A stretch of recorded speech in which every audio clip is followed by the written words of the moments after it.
So, Mark, what I'm hearing is that the Gates Foundation did the right thing in investing in these mRNA technologies early on, recognizing their potential. And then you're seeing this problem. So now that you're overseeing this foundation, are you redirecting, are you pivoting to redirect more funds towards distribution or helping distribution? What is happening within the organization?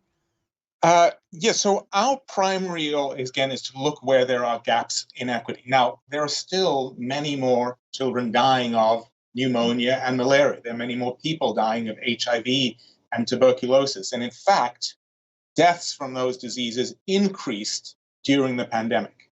And that is after 20 years of decreasing. People generally, it's not just the childhood mortality that I talked about with vaccines, but the first 2 decades of the 21st century saw unprecedented improvements in global health.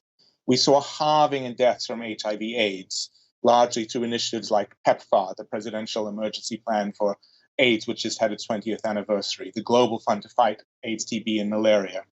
And we saw a halving in deaths in HIV, a halving in deaths in tuberculosis, a halving of deaths in malaria, not through vaccines, but through bed nets and other treatments. That was amazing public health success. Those have all been set back in the last 2 years. We're not yet back to the vaccination rates we were in 2019 globally. We've seen an uptick in the other diseases. So our primary focus for our core resources still goes, where are the greatest inequities happening and where are people dying right now?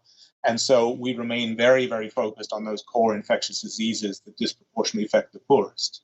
But on the pandemic space, we're saying the world as a whole, having just come through this unprecedented crisis with millions of deaths, with trillions of dollars of economic damage, and with, I say, the inevitability that there will be another virus and pandemic at some point, should be investing much more clearly in a range of interventions. There should be a global health emergency corps set up, ideally at the World Health Organization. There should be investments made for the provision of manufacturing capacity.